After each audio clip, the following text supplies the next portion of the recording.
The pattern that emerges when one reduces Jon Snow's career to its consequential decisions is neither the blaze of a single victory nor the ornament of hereditary right, but the slower architecture of trust assembled in hostile weather. He did not master the political game in a hall of tapestries. He learned it on wind-scoured ridges, on palisades buckling in sleet, and in camps where the rations ran thin and someone had to decide who was less hungry. The supercut, if it must be called that, begins where his politics first diverged from the conventional, with the choice to treat enemies as future neighbors rather than permanent foils, and to make strategy serve that conviction battle by battle. His first decisive play came in the high passes of the Frostfangs, in a campaign that would never be commemorated by a hall full of banners because it was planned to look like failure. The ranging under Qhorin Halfhand, remembered for its bleak casualty returns and the death of its commander, has usually been read for its tactical loss. Yet it ceded a political asset no other commander in the South possessed: direct knowledge of the Free Folk's leadership, motives, and fracture lines.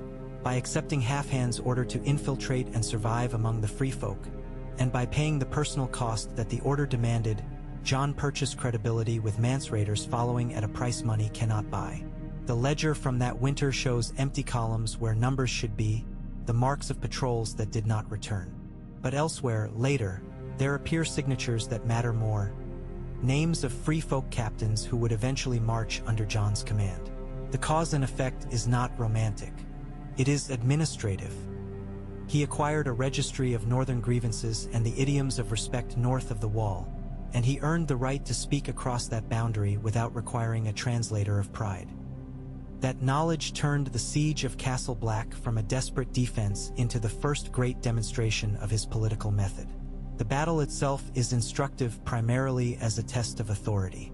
With Ser Alliser Thorne deployed to the courtyard fight and Janos Slynt paralyzed by fear, command devolved to Jon, a steward's son in the eyes of many. He moved along the ramparts and the inner stairs not as a hero cutting through an enemy line, but as a manager of attention and morale. Rattleshirt and the Thens tested the gate below. Raiders climbed rope and hook. Giants brought up a mammoth to the tunnel mouth. The decision to concentrate force at the inner gate while thinning archers on the wall, the deployment of burning pitch and the timing of the scythe, and above all the calm visibility of a commander on the move, these are battlefield choices, but their political yield lay in making skeptics obey. Orders in a rigid hierarchy are one kind of obedience. Orders in a crumbling one are politics. When the night receded, Castle Black still stood. Within days, Jon made the move that appears reckless in the annals and shrewd when placed in sequence. He walked out to Mance Raider's camp with only his sword and the discipline to listen. The parley with Mance, cut short by Stannis Baratheon's timely arrival, is often filed under fortune, but fortune favors those who prepare a frame others can occupy. Jon's purpose in that negotiation was twofold and carefully layered. First, he sought to measure whether the wildling host could be disaggregated into clans willing to trade movement south for amnesty and settled land. Second, he aimed to demonstrate to his own that talking to raiders did not weaken the Watch's steel. When Stannis's banners appeared, it reframed Jon's overture as prescience rather than softness. That reframe mattered when the Watch, its coffers thin and its pride bruised, confronted the flood of choices that come with a king in camp. Stannis offered legitimacy and law, he also offered a trap. He had a name to bestow and a castle to grant.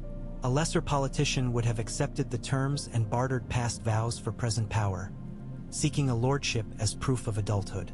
Jon declined the temptation to become Lord Stark in order to hold onto a narrower title whose authority he could define himself. Here the political play was institutional. He positioned the Night's Watch as a neutral broker with its own strategic agenda, repurposing the Watch from a border guard to a manager of population transfer. Declining Winterfell preserved for him both a posture of impartiality and the freedom to make deals that would alienate donors had he been a Southern lord. The vote for Lord Commander formalized this experiment. The ballot was a battle waged with reputations instead of arrows. The records note Samwell Tarly's advocacy, Maester Aemon's quiet waiting of tradition, and the slow drift of undecided votes away from Ser Alliser. Jon himself did not canvass. He curated moments that would be remembered when the Black brothers dropped their tokens into bowls: competence during the siege, a willingness to stand beside the lowborn as well as lead them, and a habit of giving orders that were executable by tired men. Politics in hard places is mostly logistics and tone. When the votes were counted, he inherited an office he had reshaped before ever receiving it. Command of the Watch allowed his most controversial play, inviting enemies through the gate under arms so they would not return as whites. His correspondence from this period places logistics before romance. Boats requisitioned to Eastwatch, rations calculated for crossings, timber allocations to shelter arrivals, specific instructions to segregate clans with old feuds until grudges cooled. The campaign at Hardhome, catastrophic in military terms and exculpatory in political ones, has to be read on two tracks. The first is tactical. He sailed to extract the Free Folk leadership into a safer compact and arrived under attack by a foe who turned death into endless reinforcements. The second is diplomatic. He risked his credibility to argue in person for a peace almost no one in his organization wanted. The sight of the dead rising beneath a cold sky convinced more skeptics than any speech could have, and the survivors who followed him south became the living proof of what he had argued in hall and yard. The Night's Watch mutiny that followed, daggers in the cold after lights out, was a rearguard action by a constituency unable to adapt. Melisandre's intervention restored him to breathing, but the political lesson had already been written before his blood cooled. When you move the center of an institution, expect the old center to try to reclaim itself with force. Jon responded not by retreating to safer compromises, but by resigning the institution he had redefined. The resignation, witnessed and recorded by those who had murdered him, was not a flight from duty. It was a liberation of his mandate from the oath that now confined it. The next sequence is frequently misdescribed as a recruitment montage. In truth, the march toward the retaking of Winterfell is notable for how few swords he added and how much meaning he extracted from them. The Free Folk followed Tormund as much as they followed Jon, but Jon had invested in Tormund's leadership for precisely that future. His appeal to the Mormonts of Bear Island yielded a mere 62 fighters, yet it signaled that old northern houses would risk their names for him despite his bastardy. His overtures to other houses met polite refusals or evasions. He kept the receipts and maintained the courtesies. This is where his politics differed from the transactional feudalism around him. He invested in broad legitimacy without demanding full repayment in the present. The immediate result was a smaller army than was strictly wise. The deferred result was a climate in which those who failed him could still rally to him later without losing face. The Battle of the Bastards is an easy place to lose the thread, because its imagery, charging lines, collapsing flanks, the crush of bodies, invites commentary about nerve and luck. The political inventory, however, is clearer. Jon chose to fight at all not because he could guarantee victory, but because he had constructed a coalition that would dissolve if he did not prove he was willing to hazard everything for the North's recovery. He accepted the Free Folk as frontline infantry and placed Northern loyalists beside them, signaling that the stigma of the Gate had ended. He ceded logistical and tactical input to Davos Seaworth, a smuggler without noble pedigree, building a habit of merit over birth. He failed, crucially, to stop Ramsay Bolton's use of Rickon Stark as bait, and his near-suicidal charge almost broke the army. Yet the political play he had already made, permitting Sansa Stark to act on her own channels, however imperfect their communication, delivered the Knights of the Vale at the moment of collapse. Littlefinger's motives were famously opaque. Sansa's were not. Jon's achievement lies not in anticipating that rescue, but in building a command climate in which the victories of others redounded to the coalition instead of threatening his standing. After the banners came down and the bodies were gathered, he did not seize the narrative. He let the North tell itself a story of Stark restoration while he inclined his head and ordered the work cruise out into the snow. In response, the North awarded him what he had not asked for: acclamation as king in the North. Here again, the strategic choice was not mastery of a room but stewardship of expectations. He declined to punish great houses en bloc for their leaders' choices during Bolton rule. Instead, he installed youthful heirs and demanded their service to their own people, a move that traded theatrical vengeance for continuity of governance. He unified the training of men, women, and children in arms, a decree that both widened the available manpower pool and acknowledged that extinction was the enemy, not a neighbor's pride. He secured the loyalty of houses that had sat out his summons by treating their future loyalty as more important than the penalty for past hesitation. And he treated the free folk not as auxiliaries to be paid and discharged, but as a permanent component of the North's order. That last decision paid later dividends. It also provoked persistent grumbling. Politics that makes enemies for the sake of enlarging the polity is almost always fragile at first. The journey to Dragonstone reframed Jon's politics on a continental scale. He approached Daenerys Targaryen not as a supplicant for the Iron Throne nor as a rival claimant, although history would later insist on that framing, but as a client for resources critical to a different war. His narrow objective was Dragonglass. His broader aim was military cooperation against a non-human enemy.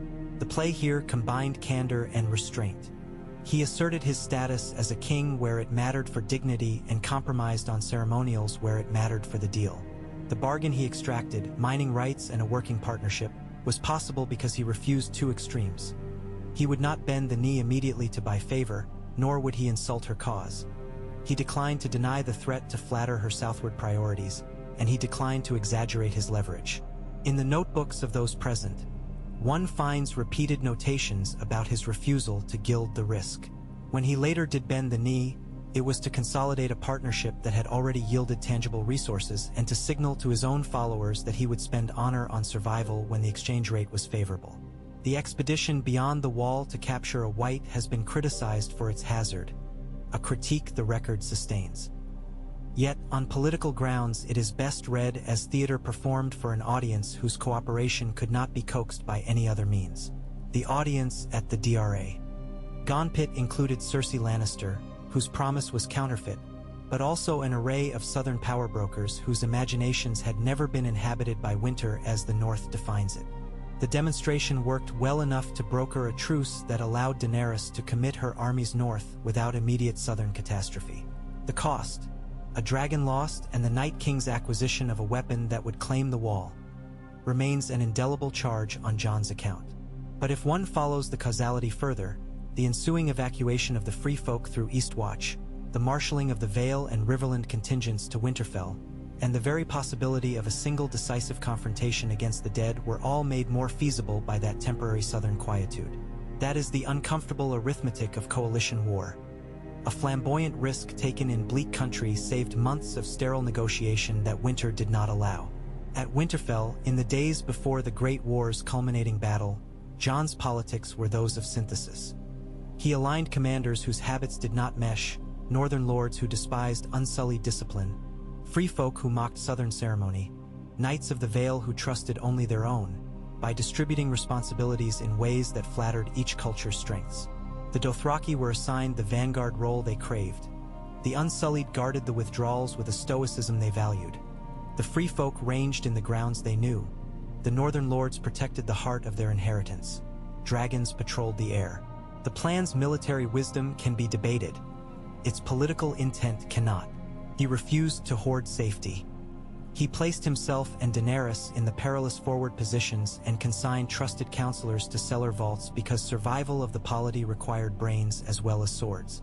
When the battle collapsed into a chaos that no plan could govern, a cold hurricane of failure that scattered formations and shredded command, victory arrived through a dagger placed in the right hand of a person not anticipated for that exact task. Critics will say that he failed to coordinate a last strike. Admirers will argue that he built an environment in which someone else's courage could do the work his station kept him from finishing. Both statements can be true. What matters for the politics of it is that when the tally of dead was compiled and names were spoken in long rooms, he did not look for rearrangements of credit.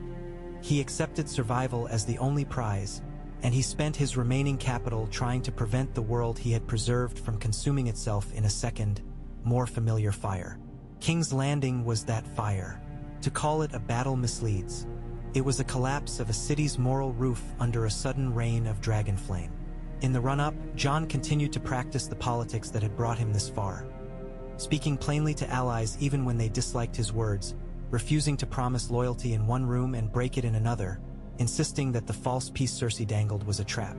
When the bells rang and surrender should have frozen the field, his army witnessed the opposite.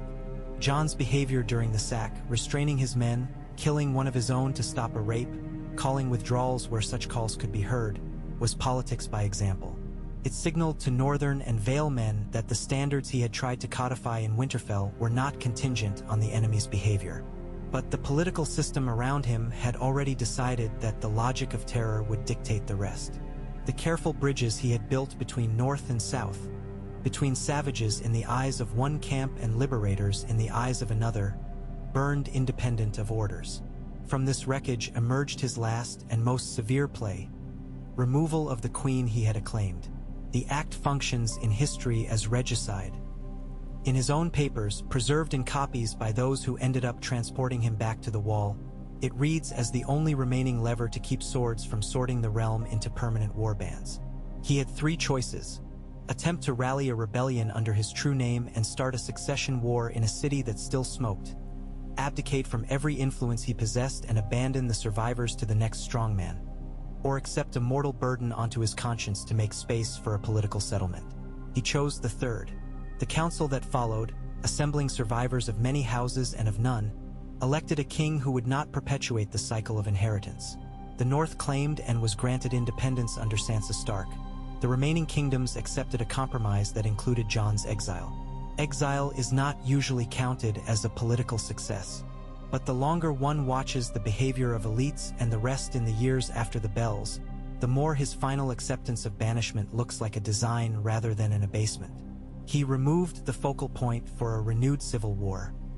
He left the North under a ruler who had the temperament and legitimacy to govern it.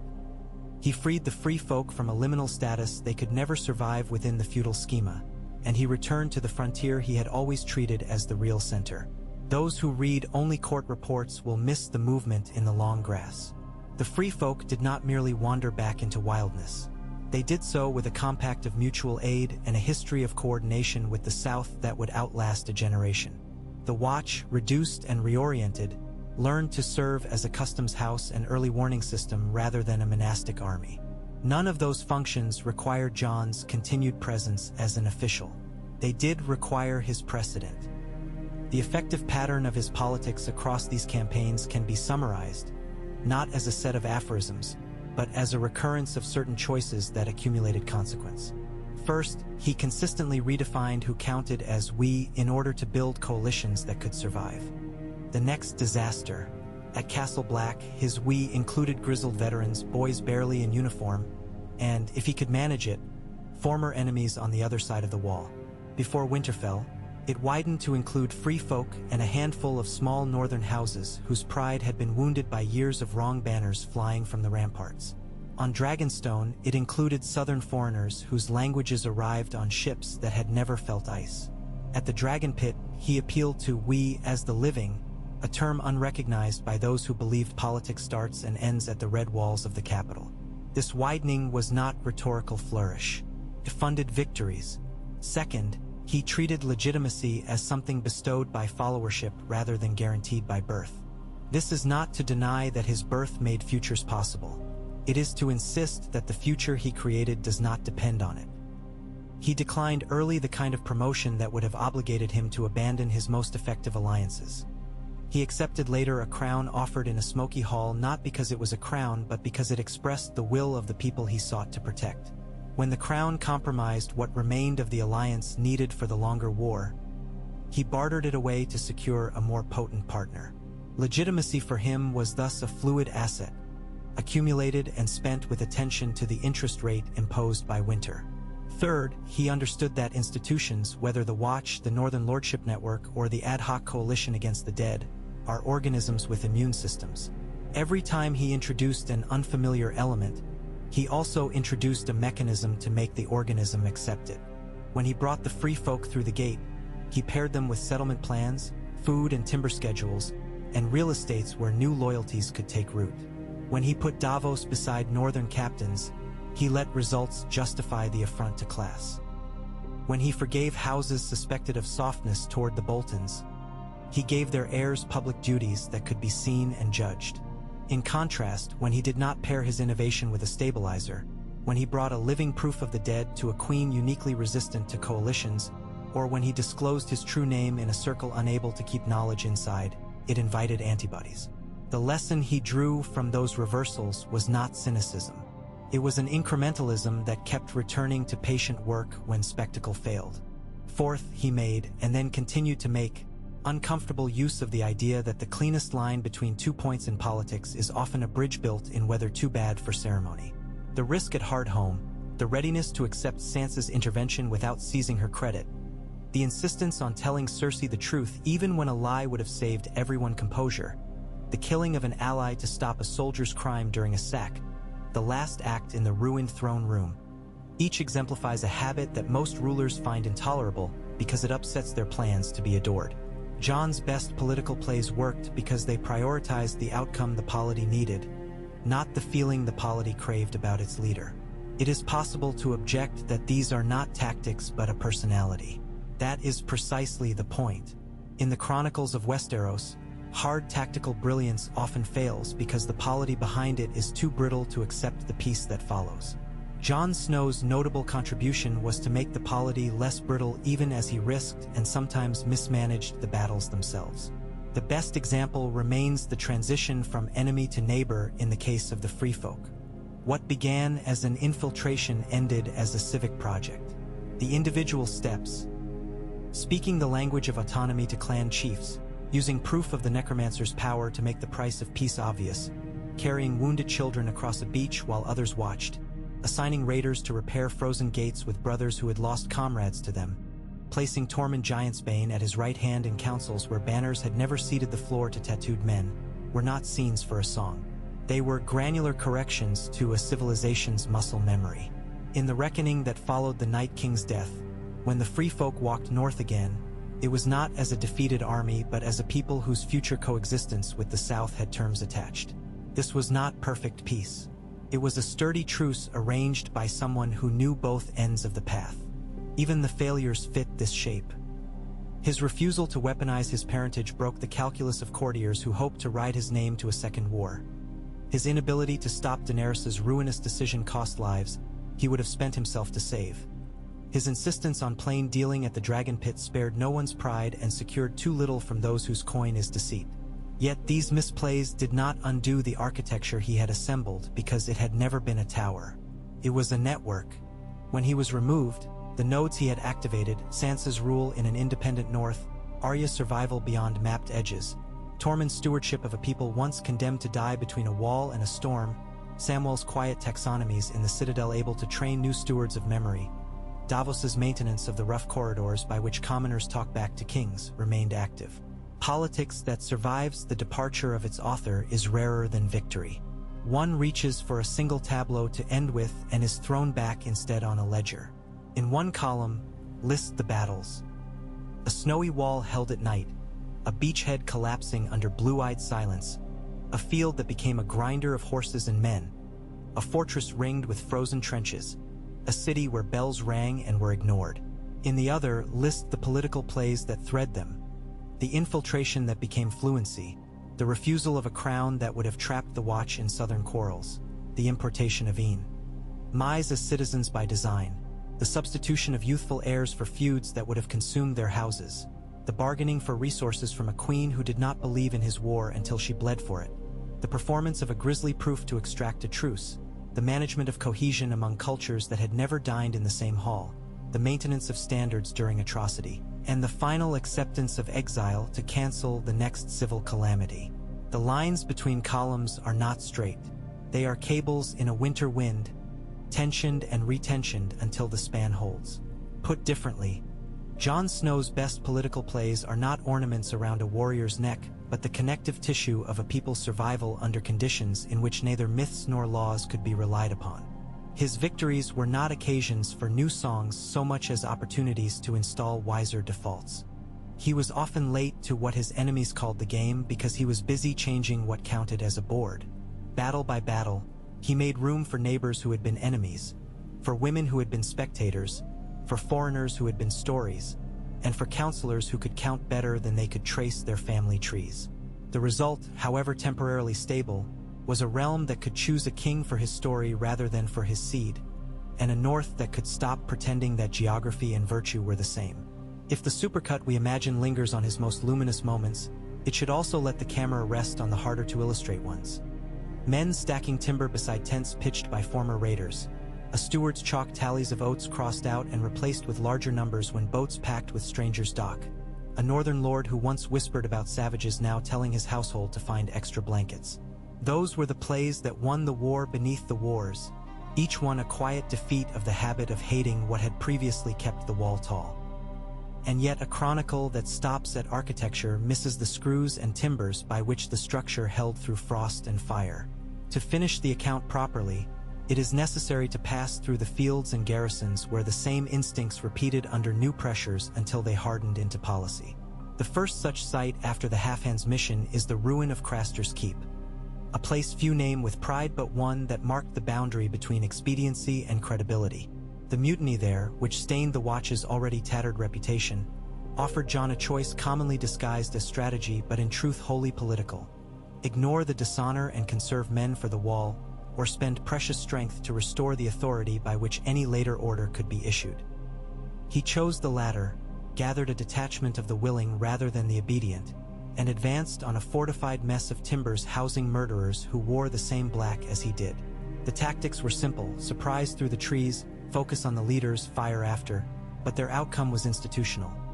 He destroyed the rival center of gravity that had arisen to mock discipline and, in the same motion, demonstrated to the free folk that the Watch punished its own villains as severely as it punished theirs. When later he asked women and children who had fled a necromancer to trust a battered monastic order, this operation served as the proof that there existed a law at the wall not subordinated to convenience. That intervention in the Watch's immune system sets the frame for a lesser-noted decision during Stannis Baratheon's winter encampment. It is common to celebrate Jon's refusal of Winterfell as a moral act. It was also a precise conversion of moral capital into bargaining power.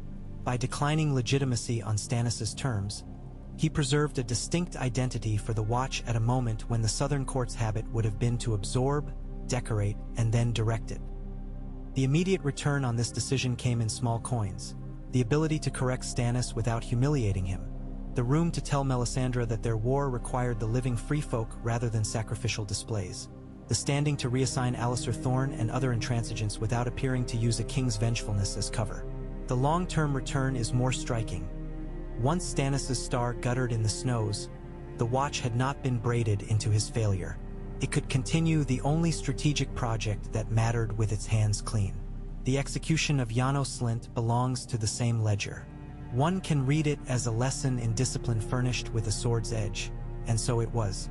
But the more consequential lesson, as recorded by stewards who wrote accounts of the day's work in the same ink as they tallied barrels of salt beef, is that Jon would not subcontract enforcement to procedure where procedure had been designed to be evaded. Slynt had held the gates of King's Landing to let a child die. He had come to the wall with the sneer of a man who expected rules to be an instrument, not a yardstick.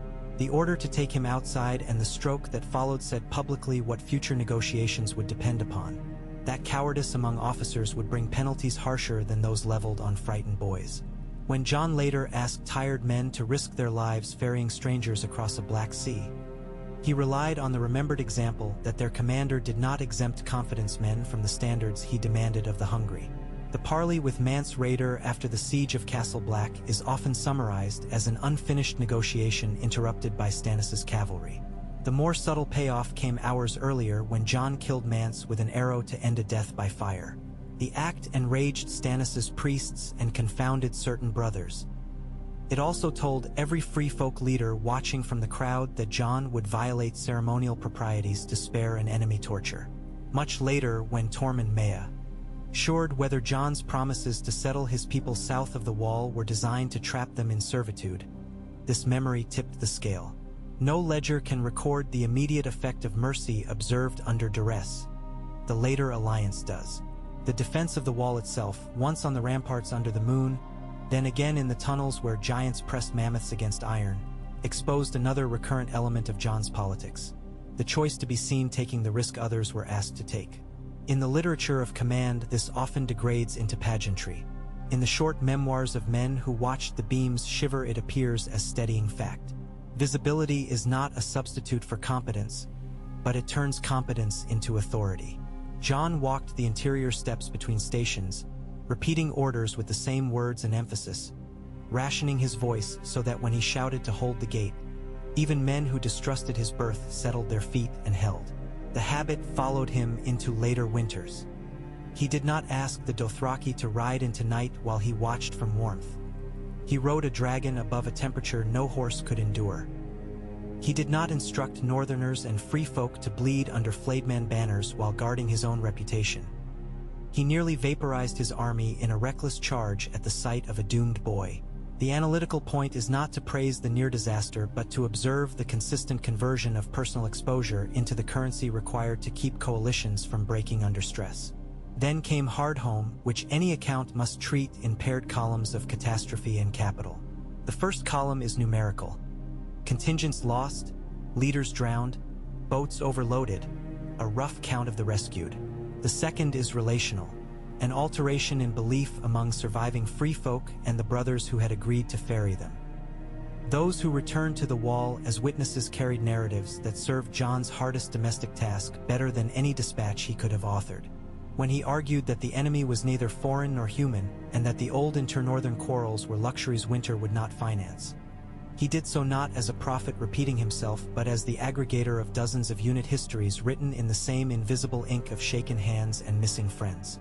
The mutiny that followed does not invalidate the political yield. It highlights the price. Hardhome's footage, if one could call it that in the language of archivists, later played inside Winterfell Stone when Jon had to ask islanders and uplanders to share campfires with foreigners they had been bred to despise.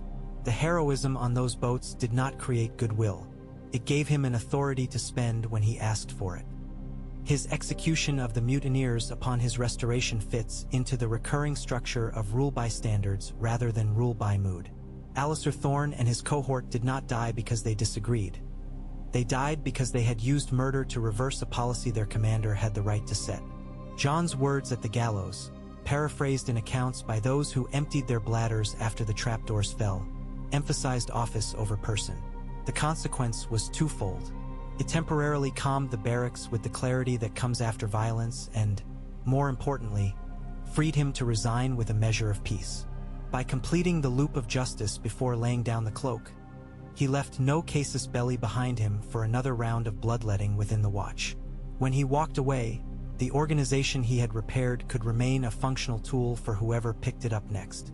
The march back into the political geography of the North was then waged as a campaign of invitations rather than a campaign of sieges.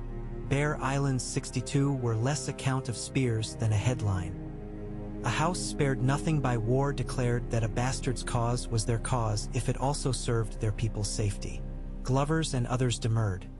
Jon kept their refusals unadorned in his memory and refrained from the southern habit of making enemies of those not ready to be friends. 2 weeks later, when he asked those same houses to supply grain to camps, he could not defend from all directions at once. They did not refuse out of pride. Where he failed was in arithmetic. He did not have enough men. Where he succeeded was in etiquette scaled for war. When Sansa advised him to wait for the Vale's riders, he clung to the logic that delay would kill the coalition he had just stitched together. The later arrival of the Vale, arranged by her and not by him, punctured that logic, but the political play that allowed their banners to save a field without eclipsing his credibility had already been made. He had never tried to forbid his sister from making arrangements that might outshine him. Allies exhausted by vanity in leaders often count that small mercy above the genius of a plan. The hours before the Battle of the Bastards expose almost every aspect of Jon's political repertoire under maximal stress. The parley outside the lines, the positioning of Davos's honesty where it could help but not provoke, the instruction to shield-bearers to be the hinge on which Northerners and free folk could learn to stand together, all show the layering of symbolic decisions onto tactical ones. The loss of Rickon to a performance of cruelty collapsed the plan into a funnel of death. That collapse has been deployed by his critics as proof that he possessed courage but not command. The counterpoint is pragmatic. The political choice to accept Sansa's independent agency made a catastrophic mistake survivable. When the banners of the Vale arrived and compressed a route back into a battle, Jon did not redirect the attention of survivors to the debt owed him. He let the North's narrative honor his sister's foresight and the sacrifice of those who had followed him into the grinder. In the banquet of power, he ate last. That choice has a measurable future value. Where? The other commanders finish a war with a long line of resentments behind them. Jon finished with a long line of allies who remembered not having to feign loyalty. His kingship, bestowed rather than claimed, provided the scene for a suite of decisions that looked small to courtiers and large to households. He returned House Umbers and House Karstarks to the children of traitors without fine or forfeiture. He conscripted the whole North, not just its young men, into training for a defense that would not care about gender when it came. He demanded leather and wood for shields rather than cloth and pigment for new banners. He assigned the free folk to man the far castles and guard passes which noble lords found beneath their dignity. All of this read as untheatrical at the time.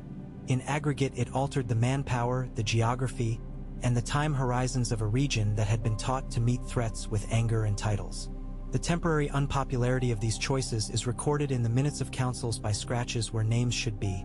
The later deliverables, faster alarm chains, more disciplined farms during winter, fewer undefended villages along the Gift, are recorded in the absence of burnt timbers. His journey to Dragonstone and the negotiations there are proof that he understood the difference between dignity and flexibility. He would be a king among his own when Northmen needed the posture. He would be a petitioner when the survival of Same required it. The contract he negotiated, Dragonglass in exchange for time and trust, looked asymmetric to those who valued crowns as things in themselves. It was in fact exquisitely symmetric to the threat. Dragonglass transformed into spearheads and axes is the only currency the dead value. He traded pride on land for the means to keep land inhabited. A review of Forge records at Winterfell shows an astonishing multiplicity of forms, a broad experiment in discovering what grips gloved hands could maintain during terror and sleep, what angles could be taught to people who had not spent childhoods on practice yards. That experiment suits the larger theme. He invested in the capacity of ordinary people to endure, not merely in the brilliance of a few chosen swords. The infamous ranging beyond the wall to capture a single white deserves. Again, the double-column treatment.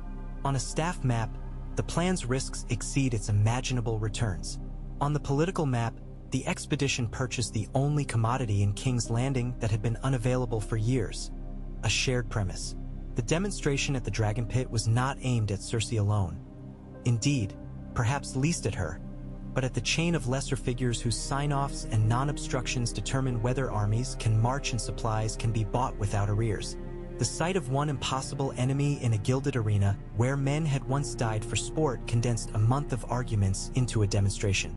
When Daenerys later committed both northern and foreign troops to Winterfell, she did so in a climate of temporary southern quiet. When the grain trains rolled and ships stood out from their quays, it was because the old quarrel had been muted by a fear even the cynical found plausible for a fortnight. That the expedition also lost a dragon and gave the enemy a siege weapon of unprecedented scale is a charge that can never be discharged. The best politics often spends what the ledger cannot immediately replenish. The art lies in deciding which deficits the future can survive. Winter in any case would have arrived on its own schedule. The expedition made it possible for the realm to meet it in one place rather than 10. At Winterfell before that night, Jon's distribution of roles among uneasy partners illustrates that he sought harmony through acknowledgement rather than erasure. He did not attempt to convert the Dothraki into pikemen or the Northern Lords into horse archers. He let each cohort play to its confidence and shored up the inevitable seams by placing those he trusted most at the junctions. He accepted counsel from those outside his traditional circle, including a former smuggler whose judgment of supply lines outstripped many lords' knowledge of their own domains.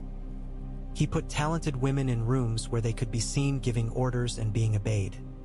He tolerated raised eyebrows and milked the competence dividend. When the plan broke, air cover blown off by weather, formations atomized by terror, survivors reduced to individual acts of endurance. Victory came by a path no planner had charted. The political dividend lay in the fact that so many different kinds of people had been included in the attempt. When the living counted their dead, no group could say they had been spared while another had been offered up. That parity of suffering allowed the alliance to survive its own triumph long enough to be tempted by something else. The something else was the old gravity exerted by thrones. Jon had already decided to bend the knee to Daenerys before the battle at Winterfell to purchase the alliance he required. After the dead were gone, He attempted to extend that bargain into peace by urging his own to make room in their story for a southern queen who had bled beside them. The revelation of his parentage as Lyanna Stark's son by Rhaegar Targaryen introduced into that story a disruptive harmony. He now fit two songs at once. Had Jon been a more ruthless politician in the Southern Key, he might have engineered a slow reveal to maximize leverage, or a controlled concealment to maintain stability. He instead chose truth as a practice, trusting that the integrity which had earned him armies would purchase him patience one more time. It did not. Friends took the information and did what the South teaches. They tried to spend it fast. The machine of rumor began to grind. Varys counted shrewdly and chose treason as his answer. Tyrion counted sentimentally and chose hope. Daenerys counted days and ships and her tally shrink. Jon's refusal to use his name as a weapon preserves his character in the annals. It also shows the outer limit of his politics. He could not make others refuse the coin he would not spend. King's Landing supplied the final textbook in how armies dissolve even as banners are held high. Jon's behavior amid the sack did not determine the day's outcome. It determined how many survived it with consciences they could carry. He stopped crimes where he found them even when the offenders wore his own colors. He called for withdrawals as soon as knees bent on the other side. He tried to modulate disorder with a kind of personal gravity at close range. The Unsullied, operating under rules that define obedience as honor, measured him as unreliable in that hour. Northerners, operating under rules that define honor as restraint, anchored on him where they could find him. In the following days, he became a bridge across which a post-war settlement could cross without falling into revenge on one side or tyranny on the other. Then he crossed it himself and burned it behind him with a single act. The killing of Daenerys is a moment that, in crude accounts, becomes a melodrama of love and betrayal. In a file for administrators, it appears as an excruciating but coherent choice made inside the least favorable option set possible. Jon did not possess an army that could defeat the ones still under arms in the city. He did not possess advocates in numbers sufficient to stage a public argument that could change minds hardened by the spectacle of fire. He did not possess time because the levelers of rubble do not pause for elections. He did possess a reputation for doing the hardest thing when the alternative was a long, bloody ease. He used that asset one last time. The immediate consequences were incarceration and demands for his death. The longer consequence was space for a political agreement that did not have to reckon with a living claimant who magnetized loyalty and war both. Those who saw in that agreement only compromise missed the arithmetic of blood it displaced. The council that followed did not crown brilliance. It salvaged enough agreement to distribute the costs of survival. In that room were people who had lived through rival theories of how power should operate, by marriage, by conquest, by selection, by inheritance, and who now stared at a battlefield that had rejected all of them as sole answers. Jon's absence from contention allowed something rare. Lords freed to choose without having to prove their courage by betraying a savior.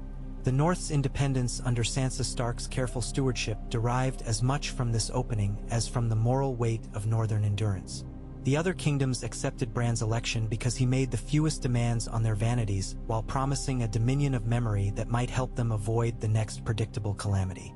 Jon's banishment to the Watch, negotiated between these arrangements and the standing grievances of hard men like Grey Worm, who needed to see some law operate even if it cut strangely, closed the door behind the settlement so it could stand a little while.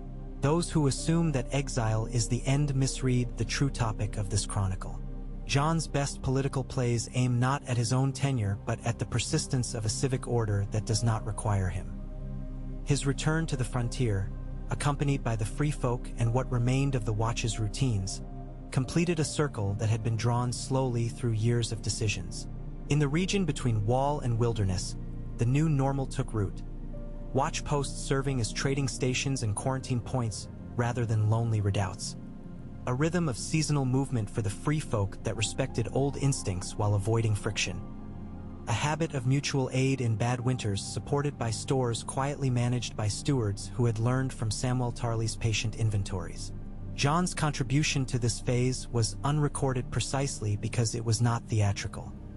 He walked the line, lent his name to agreements when it helped, withheld it when it became a magnet for trouble, and wore out his boots. Set against this sequence, one can now attempt to isolate the constant methods beneath the variables of weather and foe. He repeatedly invested trust in people who had reason to distrust institutions, and then he built institutions around them sturdy enough to outlast the initial glow. He used displays of justice to align incentives, not to satisfy grudges. He framed bargains so that partners could honor them without abasing themselves, which increased the chances that they would be kept when he left the room. He took risks whose political returns matched or exceeded their military logic, and when risks went wrong, he refused to externalize the cost or to arrest time by lying about it. Above all, he committed to a vocabulary of "we" that did not erode under pressure. Many rulers will use that pronoun during victory and drop it as soon as parade dust settles. John used it when supplies were low and the snow was too hard to dig graves. If one insists, with scholarly stubbornness, on enumerating the battles as the skeleton on which these muscles hang, the catalog looks like this in outline. There is the skirmish at Queen's Crown, where John's decision to forsake his cover among raiders and return to his own at risk to his life signaled that his future politics would always choose the long allegiance over the short safety. There is the courtyard fight at Castle Black, whose tactics can be copied by cadets and whose principal lesson is that authority is a visible resource men draw upon as surely as arrows. There is the parley with Mance cut short by a king's charge, the arrow that ended a death by fire and thereby opened a door to a future treaty. There is the punitive expedition to Craster's, which demonstrated that a tarnished institution could clean itself without asking permi. Scion from any throne. There is Hardhome's catastrophe, whose images equipped an argument better than any parchment could. There is the mutiny's hanging, which closed a chapter definitively enough to allow a resignation without collapse. There is the winter campaign for Winterfell, as much an exercise in saving face for hesitant houses as it was a march on a castle. There is the pitched nightmare on a snowfield where allies arrived late but still in time because their ally had left them the room to act. There is the great defense against the dead, planned methodically and executed in chaos, which nevertheless proved that inclusion as a political method yields resilience in defeat as well as strength in victory. There is the sack of a capital met with restraint by those who could still hear orders. There is the quietest battle of all. A decision made in a ruined throne room so that the next year would have something other than mass graves to mark it.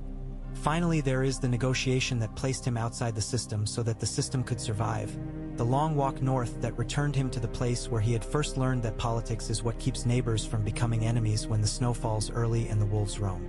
The first-hand testimonies we possess sharpen these generalities without ever becoming theater. A brother of the watch wrote in a private note that during the night of the first assault, he watched John pause beside an archer whose fingers bled through his gloves and adjust the angle of his elbow before moving on. It took 5 seconds and doubled the man's accuracy. An elder of the Thens, later settled on thin land south of Eastwatch, told a steward that he had accepted John's arrangement not because of speeches but because he had seen him carry a child through a surf that froze thicker men. The detail mattered because the elder had counted on southern leaders to let others do such work. A Mormont retainer, present during councils at Winterfell, recorded that John never mocked the practice of sewing leather into winter garments when some of the Southborn scoffed, and that this simple respect for a household discipline built the thread by which Bear Island tied itself to a larger policy. A scribe attached to Daenerys's train noted that John kept returning to the forges to ask how many spearheads could be cooled in one night without cracking, and that his precise interest in such numbers convinced her quartermasters that this was not a king who expected miracles to fill the gaps left by arithmetic. None of these lines is a scene. All of them are the grit out of which alliances are made. A secondary pattern emerges if one studies where his politics failed most clearly. John came closest to ruin when he assumed that others would treat the truth as a tool for alignment rather than for leverage. He told Cersei the truth about his prior promises at the Dragon Pit and watched a potential bargain collapse into posturing. He told his family the truth about his name and watched that intimacy break into a strategic cascade none of them controlled. He also erred in crediting his own conspicuous exposure to danger as a transferable model. Not all leaders could or would fight as he did, and he sometimes assumed that an example would be sufficient to discipline men who required firmer incentives. Yet even these failures sit within the strengths that made them possible. The habit of telling the truth bought him a kind of trust no other figure could command. His addiction to frontline risk kept the coalitions intact when they otherwise might have imploded under accusations of hypocrisy. The cost was high, the bargain sound. When one seeks the little-seen connective tissue between far-flung moments, one finds it in administrative traces rather than romantic episodes. A requisition for boats at Eastwatch, signed thrice because ice had cracked the first 2 batches of ink. Links to an inventory of timber felled in the gift and assigned to shelters for Southerners recoiling at their first taste of northern cold. The men who built those shelters had weeks earlier stood on ramparts bracing beams against giants. A confused tally from Winterfell Smithies shows a rush order for small blades sized for women's and children's hands. Months later, another tally shows fewer broken blades returned for reforging, a sign that training had improved or that usage had become more discriminating. Minutes from a council record a tense discussion about whether to hang a forager for stealing food in a famine. The decision to assign him to night guard instead, made over sigil objections, kept his skills in the polity while satisfying the community's sense that some cost had been paid. These boring choices accumulate into what later looks like stability. The most stubborn misunderstanding about Jon's political life is that it is an accidental scrawl around a central aptitude for war that misreads not only his victories but his priorities. His wars were instruments made necessary by seasons and villains. His politics was the end. He wanted a North that could feed the next winter, not merely win the last battle. He wanted a watch that worked as a hinge between worlds, not a wall against imagined savages. He wanted a realm whose thrones, however many or few, did not require perpetual bloodletting to be respected. The means by which he sought these ends were plain and often unglamorous. They were also durable. They could be repeated by lesser men, which is the strongest measure of any political craft. If one doubts the durability, consider the North's posture in the early years of its independence. The houses that had most resented their humiliation under Bolton's did not rise to refight yesterday's wars. They applied themselves to ditches and granaries and patrols. The free folk moved in bands that were now partly scheduled, a rhythm negotiated to minimize conflict over game and pasture. When disputes piked, messengers rode to watchposts rather than to war. The punish with clarity and sparingly, always in defense of standards, never to sate factional hunger. Tell the truth more often than is comfortable, and be prepared to carry the short-term penalties to harvest the long-term returns. Accept that even just victories scatter credit in directions you do not control. Design your politics so that this dispersion strengthens rather than weakens your coalition. Stand where you ask others to stand, not for drama, but because visibility under risk is the only rhetoric frightened people trust. Finally, plan your own departure. If your politics cannot survive you, it was never politics. It was performance. This is a sober measure of a life often narrated as myth. Jon Snow was not the cleverest man to sit a chair, but he was the surest to leave one. He was not the most fearsome at arms, but he was the most consistent at finding words that made arms unnecessary for a while. He built bridges in a winter that broke the habit of setting bridges on fire, and he placed his weight on those bridges before asking others to cross. The ledger that began with the half-hand's hard order and ends with a gate swinging shut behind a man walking into weather has more credits than debits. That is the historian's conclusion, not the singer's. But it will hold because it was made to be used. The aftershocks of each decision did not attenuate simply because the banners were furled and the bodies interred. They traveled along the sinews of command posts, storehouses, and oaths, altering what men thought possible the next time orders came down. Consider the way Castle Black's workshops changed after the winter sieges. Before Jon's ascendancy, the forges served as symbolic maintenance, outfitting a border force timed to ceremonial rotations and occasional raids. After, the same spaces became industrial centers calibrated to existential threat. He pressed the stewards to measure throughput, to learn how many heads could be hammered from a cartload of, or how many arrowheads snapped per week at a standard draw, how many bolts skewed in cold. This was not bureaucracy for its own sake. The counting taught those who had been taught to scorn trade that survival was a chain of labor whose weakest link could be a billhook stored in the wrong place. The political play lay in convincing warriors that the people counting nails had equal standing in councils because the outcome of battles had become measurable in the arithmetic of deliveries as much as the valor of charges. He proved the point when he began the transfer and settlement of free folk in the gift. Land apportionment, a topic with no poetry in it, became the crucible where two worlds met. He avoided the noble temptation to assign whole tracts with a flourish. He carved strips of marginal land close to supply routes where oversight was possible and reciprocity easier to enforce. He leveraged the watch's fixed assets, the garrisons, roads, and river crossings, so that contact points could be supervised by experienced brothers who knew which quarrels to ignore and which to cut with a single loud order. He then embedded emissaries from clans with old enmities into adjoining districts, not to provoke skirmishes, but to force face-to-face bargaining at moments when the snow made resource-sharing rational. Some would call that naive management of feuds. It was practiced sociology aimed at converting inherited grudges into schedulable, containable conflicts. Over 2 winters, as the dead moved south, this policy matured into pathways along which later evacuations could be routed with a minimum of blood. The seed of that later effectiveness lay in this earliest insistence that habitation and defense think together. The Craster's Keep intervention must be read through the same lens. The immediate objective was to neutralize mutineers who had undermined the watch's integrity and threatened the safety of non-combatants. But the political dividend was the recovery of a CL. Aimed to govern beyond the palisade, a claim that would later be spendable only if it had been established before the Great Migration south. When John led the party through trees saturated with the smell of cold smoke and betrayal, he was not chasing deserters so much as he was reclaiming the watch's right to be believed by the people he intended to rescue. The rescue of women there and the executions that followed told a cautionary tale in 2 directions at once. To the free folk that the watch would punish its own. To the brothers that oath-breaking would be treated as treason rather than culture. In later months, when desperate meetings happened in night camps where mistrust could curdle into violence, that credibility, earned in a filthy compound few wanted to remember, functioned as invisible armor. From there, the line runs to the winter encampment of Stannis Baratheon. It is not enough to say Jon declined a crown. The deeper political mastery lies in how he kept Stannis' authority in orbit without letting it crash into the Watch's gravitational field.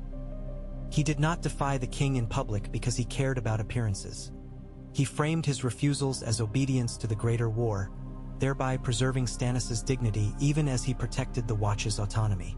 That is an art easily underappreciated by readers of epics, but it is the slow gore of politics, arranging sentences so that partners can agree without surrender. He used the king's presence to muscle through unpopular necessities. He reallocated senior watch officers who resisted his evacuation plans by citing their importance to the royal checkposts. He used the king's engines to help fell timber for shelters while keeping the end distribution under the watch's authority. When Stannis marched on Winterfell and failed, the watch did not collapse with him because Jon had kept the knot loose. Credit is due not to cleverness but to restraint.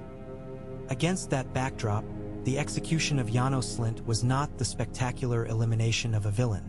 It was a recalibration of the institution's reflexes. Jon had watched more than battles. He had observed how fear in officers breeds policies that are all bark and no bite until a crisis makes both impossible. He stripped the problem to its hinge. Cowardice among leaders, once demonstrably disciplined, sends a shock through the ranks that reduces the number of speeches required later. The manner of the act mattered. Publicly, cleanly, without relish and without delegating the stroke. He neither luxuriated in the ceremony nor hid its necessity. Men drew difficult conclusions from that economy.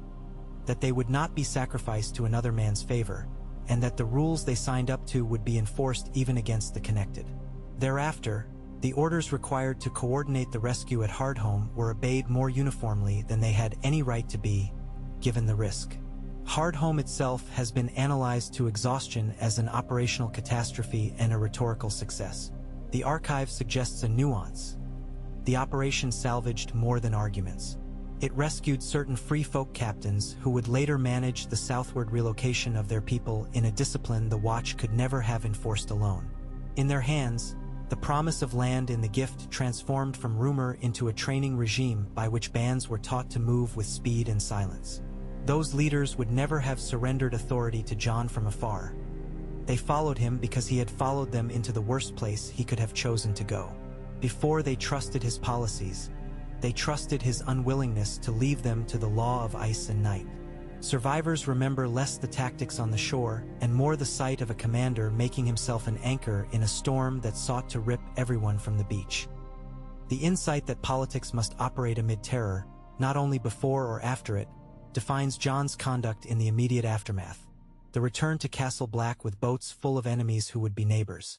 One detail plain to administrators but lost in most retellings is his handling of resource scarcity as a weapon.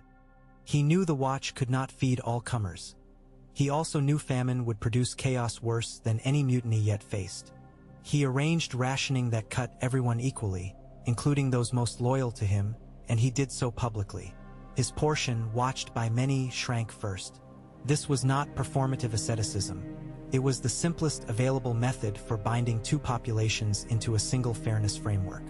With that framework in place, disputes over bread the next week could be solved with reference to a shared rule rather than a flurry of knives and recriminations. That the rule felt unfair to many did not negate its utility. Political plays at the edge of subsistence purchased time more than affection. Jon bought enough to have a chance at the next decision. The assassination that followed, and the burning away of breath that came with it, are the sort of episodes historians resist sticking with because they magnetize the mystical and the melodramatic. Strip the event to its political structure and a clear lesson appears. He had redistributed the Watch's identity faster than some of its members could accommodate.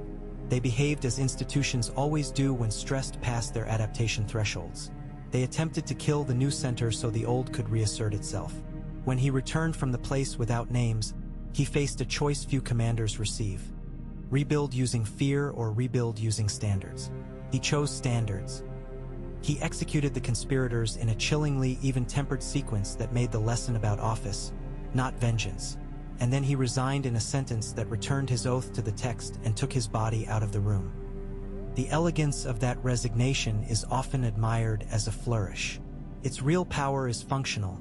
It removed the target that conspiracy requires to cohere. Without him to focus against, the angry remainder of the Watch dispersed into function, allowing the border apparatus to continue as a logistics hub for everything he planned to do next. He then pivoted to the great political march south framed as a recovery of the ancestral home. The internal economy of that march, promises kept humble, slights not returned, debts publicly acknowledged, merits attention because it deals with the sociology of elites. He visited houses that had seen stark banners fall and commanded the patients to listen while families recounted grievances he could do nothing to correct. The pattern across visits is instructive.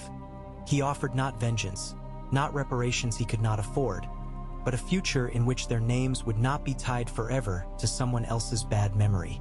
Many refused, yet the tone of these refusals softened his options later, when, with Winterfell reclaimed, he chose to reinstall children of houses tainted by their fathers' choices. He did so not to pose as magnanimous, but to engrave into northern politics a doctrine useful beyond that winter, that punishment is not the only language in which institutions can correct themselves. His acceptance of Sansa's counsel in the shadow of the Bolton's cruelty demonstrates another attribute uncommon in field leaders. He could stand next to another center of competence without feeling a crisis in his own. He did not monitor her letters. He did not attempt to choreograph her alliances. He allowed separate lines of operation on the assumption that their ultimate aim was shared. This allowance paid a direct dividend with the arrival of the Vale, but the deeper payoff came afterward, when the North told itself the larger story of its restoration. Jon could attend the formation of that story without contaminating it with the anxiety that afflicts men for whom credit is the food of life. Later, as king, he could forgive houses publicly because he controlled the narrative that made forgiveness respectable, and he could control that narrative because he had made room for his sister's agency earlier. Political capital scales when leaders refused to make allies feel like satellites. The governance of the North that followed reveals an administrative mind shaped by the frontier rather than the court. He moved training out of the lists and into the commons not as theater but as civil defense. He shifted the assembly of fighting capacity from narrow age bands into a whole population exercise. He did not enthrone gender as a badge, he dissolved it into competence. He ordered the stockpiling of food against both siege and storm and, more tellingly, the dispersal of those stores to minimize the damage of any single loss. The last choice telegraphed a truth to his followers. He anticipated failure in parts and intended to survive it in whole. That fatalism is often misread as pessimism. It is the operational realism of leaders who have watched ice collapse beneath the boots of the confident. On Dragonstone, his negotiations with a queen whose legitimacy depended on a mythic arc rather than local credibility provided a second stage for his approach to alliance. He did not adopt the posture of equals out of pride. He adopted it so that any concession he made could carry weight back home without collapsing the fragile dignity of those he led. His insistence on being addressed as king had little to do with the label and everything to do with informing the minds of Northerners reading the ledger of his actions at a distance. If he appeared as her subordinate, even temporarily, men who had braved a snowfield beside him would have extrapolated that their sacrifices had been converted into someone else's patronage. He arranged, therefore, a formality in which he could lose nothing by conceding later, and still he conceded, bending the structured knee when the steel and fire committed to his cause required an unambiguous political hinge. This was not submission. It was the formal closing of a deal he had effectively negotiated with shared blood at Winterfell. The mining of dragonglass that followed was an instructive collision of romance and logistics. In stories, a king demands a weapon and it appears. In the Northern Forge ledgers, one sees the real cadence. A surge in production followed by bottlenecks in transport. The appearance of new designs as smiths learned to work a material that shattered when handled without respect. The retraining of rank and file to drive points instead of slash, to fix spear lengths to the height and confidence of the wielder rather than to a notional standard. The presence of a talented smith with a bastard's name accelerated this adaptation. Jon recognized in him the same kind of asset others would have passed over, a capacity to solve problems without narrative flourish, and he built him a shop capable of repetition rather than artistry. The swords that made songs and the spearheads that made the difference stood in the same racks. He asked about the latter more often. The expedition to snatch death for display can be studied as a case of constrained optimization. The objective, a demonstration compelling enough to fracture denial in the capital, required evidence capable of surviving disbelief and sabotage. The method, entering lethal terrain where the enemy possesses the initiative, conflicted with every prudence bred by war. He reconciled the opposition by choosing men whose loyalty was not to him personally but to the proposition he put before them. That loyalty proved insufficient to prevent disaster, and the disaster cost a dragon. But while historians will long debate whether the price was too high, it remains plain that the purchase permitted the only strategic alignment that made the climactic battle possible. A simultaneity of southern forbearance and northern mobilization. War is always a thief. Jon chose to be robbed by spectacle to avoid being looted by delay. At Winterfell on the eve of Aniala, Tyon, his last pre-battle administrative acts are telling. He centralized nothing he did not need to. He relied on the memory of drill and the authority of junior leaders who had earned the right to give orders because their neighbors had watched them swing axes on winter mornings. He placed the living memory of the realm in a godswood trap as bait, then set perimeters that reflected terrain, pride, and the limits of communication under storm. He stepped into the most dangerous role visible to ordinary soldiers, Dragon Rider as air cavalry, so that the line on the ground, when it turned to fragments, could still imagine that someone above was seeing their suffering and shaping it into a survivable arc.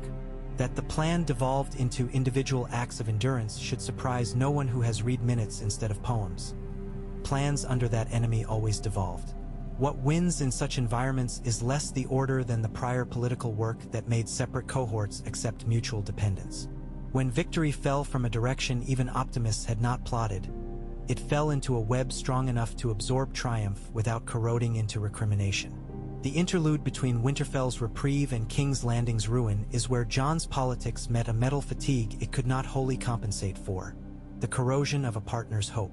Here, the best he had to offer, a steady fidelity to promises, an unwillingness to gratify short-term demands for vengeance that would poison the long-term settlement, was insufficient to stop a queen trained in restoration by fire from choosing conflagration as a social policy. He still practiced his method. He argued for an armistice in good faith. He reminded allies that the North's honor depended on keeping its word. He insisted that the promise he had made to a queen's face in a foreign hall constrained his calculations now. The cumulative effect of the South's treacheries, of loss at sea and insult at a gate, of advisors choosing different gambles with the same truths, consumed that fragile architecture. Political craft works best when conditions are only moderately adverse. It cannot redeem a warehouse stacked with dry kindling and a hand already holding a lit torch. Still, in the streets of the capital, he did not shift his code to match the wind. When surrender sounded and slaughter continued, he enforced the standards he had earlier written into northern practice. Pull friend back from crime, break ranks to prevent atrocity, disengage where obedience demanded participation in dishonor. The Unsullied read this as unreliability. Northerners read it as fidelity to the code that had allowed them to believe in their leader when the fevers of rumor and revenge ran high. The discipline he refused to compromise here would later convince enough actors in a tense council to accept a settlement that did not satisfy fully any of their appetites. The esteem in which he was held by those who had fought under him allowed them to bear, for a time, a compromise they disliked. That his knife in a ruined throne room became the hinge on which this entire arrangement turned is a fact placed in the least melodramatic terms if one returns to the numbers. Without that removal, the short-term loss in lives in a city already bleeding would have multiplied by towns and years. The council that then attempted to draft a new grammar for rule succeeded less because of its ideas than because of its relief at the removal of the one figure who could have turned any sentence into a rallying cry. In exile, John completed the work as he had begun it, distributing his weight across systems not designed for celebrity. He stabilized the edges where law becomes custom, where custom becomes habit, and where habit becomes the invisible infrastructure that allows ordinary people to place their hope for a morning fire and a night's sleep on more than chance. The free folk adopted schedules, the Watch adopted humility, the North adopted independence without isolation. These are quiet words for loud results. At this point, a conscientious analyst can sharpen the discussion by selecting individual case studies that illustrate the interplay between battlefield decision and political outcome with further granularity. One such case is the night retreat from the inner yard at Castle Black after the giants pushed the gates. Retreats often discredit leaders. John planned this withdrawal not as flight but as a rotation, pivoting fresh men into choke points and tired men onto walls where the fight moved to arrows and stones. He adjusted positions so that veterans of the builders and stewards ranks, not famed for swordplay, could fight in places where cunning with wood and rope made more difference than raw strength. This decision, tactical in the moment, left marks in personnel rosters afterward. He promoted according to performance unglamorous in the tales, and in doing so he taught the organization that honors could be earned in patient, unshowy competence. The political return was a cadre of non-traditional leaders whose loyalty attached to the mission rather than the customs that had earlier defined who could give orders. Another is the decision, after the collapse of Stannis' campaign, not to seek restitution from houses that had wavered in loyalty to the Watch's plans. He could have used the vacuum to extract services and goods under duress. Instead, he held back, drawing only what logistics demanded. That ostensible softness built credit that he later used to stock granaries under Winterfell when the North chose him as its king. The supply tables that winter, compiled by maesters who had seen lords spend more on reputations than on planning, testify to a phenomenon rare in long wars. Stores that increased amid siege because civilians trusted that contributions that winter would not be counted against them when the taxing season returned. A third is the staffing of command around Davos Seaworth. Ina stratifie. D-Society, making a smuggler a chief counselor required not only conviction but careful argument. John normalized the intrusion by framing Davos's expertise as a technical necessity rather than a social provocation. He used him in rooms where his unvarnished counsel could puncture assumptions without puncturing status, logistics meetings, movements of refugees, maritime planning, and kept him off stages where nobles would have been forced to take offense.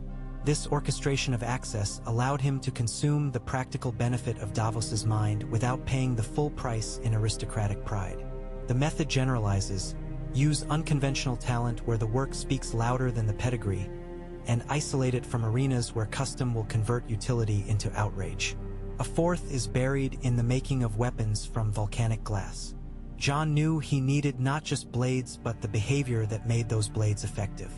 He authorized training that emphasized thrust over slash, doctrine over improvisation, drilled until the motions rubbed into muscle rather than cognition. He set up competitions where free folk and northerners measured skill not as killing play but as speed of making a kill in a single motion, and he rewarded teams rather than individuals. The effect was psychological as much as technical. Teams disposed toward factionalism learned to target a metric together. The story of the kill became communal property rather than an occasion for a young man's boast. After Hardhome, when panic ruled, that community of technique allowed temporary units to form along lines of competence rather than kinship. Political cohesion hides in such unromantic details. A fifth returns to the Great Hall in Winterfell after the Bastards' War. There, Jon's amnesty for the children of treacherous houses functioned less as forgiveness than as recruitment across bloodlines. He folded them into the project, publicly reassigning responsibility for local defense and repair. He compelled them to invest visibly in the common cause, raising watchmen to ride between villages, repairing roads, not as penance for their fathers, but as opportunities to become indispensable. The political calculation was twofold. First, successors whose hands were full of work had less appetite for stirring old quarrels. Second, their public service made it harder for the embittered to argue that a permanent stain justified permanent exclusion. This did not placate everyone, but it shrank the constituency for retribution to a manageable core that could be split off or ignored. A sixth belongs to the brief and dangerous truce negotiated at the Dragon Pit. Jon's role there is often caricatured as inflexible idealism. His refusal to offer insincere neutrality between claimants to the throne cost him the appearance of shrewdness. It gained him something else. The leagues of less powerful houses and city factions who watched from walls and whispers registered that someone of rank considered a promise binding even when it rendered negotiation uncomfortable. When, months later, they chose to withhold supplies from forces attempting to reignite civil war, they did so partly because a memory of one man's irritating fidelity had taken on the weight of a standard. This is an inference, not a record. But supply maps and the pattern of closed gates suggest that Jon's perceived reliability among the unpowerful played as a quiet veto against further cycles of opportunism. A seventh lies in the immediate postbellum discipline at King's Landing. Jon did not indulge the ancient practice of permitting soldiers a sack as a way to bleed off fury and compensate losses. He instead patrolled the line between lawful seizure and criminal cruelty as if it were the difference between survival and slow suicide, which politically it was. He protected civilians not out of softness, but because he knew the settlement to come would be judged in their kitchens, not in noble chambers. That restraint was detested by many veterans as a different kind of betrayal. Years later, however, when those veterans returned to fields that had not been salted and towns not emptied of tradesmen, their families flourished faster than grief. The unhappiness burned hot and short. Prosperity endured. Jon traded popularity among the angry for future stability for the same angry men's children. This is the kind of math that leadership requires and that demagogues refuse. Lastly, we must address the unseen political engineering of his own disappearance from political contention. Men do not accidentally fall out of succession. They choose to stop being an option or they are killed. Jon accomplished the former without becoming an object of pity or contempt.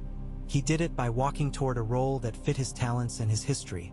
The border, the bridge, the place where the common interest of safety overshadows the vanity of those who crave rooms with tapestries. He did not found a school for rulers or write a primer for lords. He left behind a set of decisions that could be imitated by people who lacked his name. That is the most democratic thing a king can do. The comparative lens helps here. One cannot grasp Jon's distinctness without glancing at the ledger of a predecessor who was brilliant in battle and careless with alliances. Robb Stark achieved more with a smaller army against a deeper bench of Southern generals than anyone expected. He lost his war not because he lacked courage, but because he spent political currency in private for personal honor and affection, misvalued the symbolic weight of a marriage contract, and left a critical partner outside the banquet hall when decisions were made. Jon, having watched from the periphery, applied the opposite lessons. He refused to let the private consume the public. When he broke patterns of hierarchy, He did so in rooms full of witnesses who then felt bound to the new norm. He made sure the slighted could later be brought back without humiliating themselves. Where Rob's war faltered at the moment of supposed cohesion, John's politics thickened at the moments when cohesion looked impossible.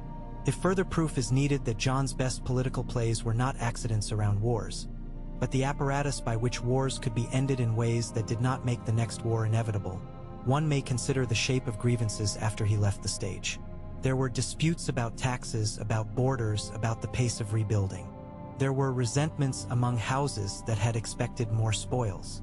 There were complaints among free folk about the quality of land and the arrogance of certain stewards. But there was no general movement with a name that promised revenge as a program. That absence is not glamorous. It measures a victory truer than a field strewn with dead. The deflation of grievance as a political technology. When leaders do not feed grievance, it starves. When they build systems that allow it to be expressed in petitions and moderated by customs fair enough to be tolerated, it loses its taste and ceases to be the lever by which clever men pry apart communities. One must also face the criticisms that survive, because they define the conditions under which his program will or will not work when future winters demand its imitation. The first is that he risked too much on personal exposure in moments when delegation would have conserved an irreplaceable asset. True, a commander should be harder to kill than a crosswind makes a candle. John behaved sometimes as if he intended to refute this. The most charitable explanation is that he understood the exact men he led and knew that their obedience in key moments was secured less by fear of punishment than by the visible example of a leader unafraid to be spent. The less charitable is that he underestimated the downstream complexity his death would have created. The second criticism is that he believed truth-telling to be an instrument that could reshape rooms trained to use truth as a trap. He did not adjust his strategy despite evidence that in certain Southern Chambers reality is valued only when it arrives already tamed. This principled inflexibility cost him leverage at least twice. The answer from his ledger is that he refused to build a coalition that required a diet of lies, knowing that the appetite for such food grows until it replaces all others. The third is that he refrained from punishing defection harshly enough to deter future opportunism. The rejoinder is written into the pace of rebuilding. He made those defectors necessary and then supervised their usefulness closely, which is punishment wrapped in utility.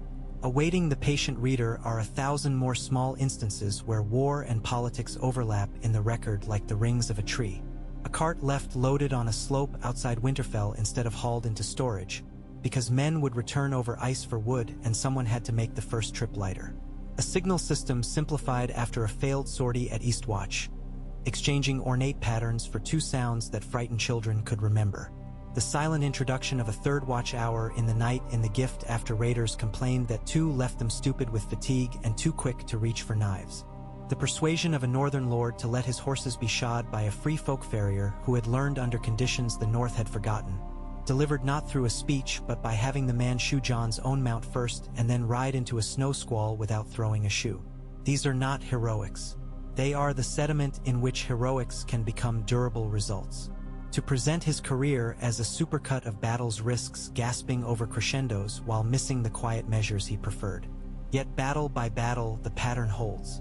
At the wall, make obedience to standards, not to status, the operating system, and thus make the improbable stand possible. At Hardhome, spend self to gain the authority required to ask others to spend themselves later. At Winterfell, accept that rescue will come through channels you do not control, if you have built relationships that can act unbidden without feeling disloyal. At the Dragon Pit, bleed reputation to purchase a single premise upon which rivals can stand without swords. Before the dead, design a plan that assumes failure at the edges and survival at the center, and put yourself in the place where survival demands sight. In the capital, enforce restraint after surrender not to please the vanquished, but to protect the victors from the diseases of victory. In the throne room, commit the lonely political act that prevents a kingdom of funerals. What remains is not a statue or a scripture but a method that repeats with the patience of winter. Widen the circle of we in ways that do not cheapen standards. Attach justice to offices rather than to tempers. Trade personal advancement for institutional longevity. Speak plainly about risks and accept the penalties of clarity. Build coalitions in which credit naturally scatters. Use example as currency only where currency is otherwise worthless. And step away when your name threatens to become the argument for war. Those are not dramatic counsels. They are, however, the policies by which communities survive predicaments that songs find hard to capture because the most important strokes are invisible. In private marginalia preserved by a maester who wrote more about crops than about kings, there is a line that brings the account to its true scale. He observed that it is easy to keep warm a hall when men return with tales of slaughter and plunder. Harder to keep warm a hall in a winter of careful, decent work. Jon Snow preferred the second warmth. He organized the first when compelled, and he paid for the heat in an honest currency that makes few friends among the restless.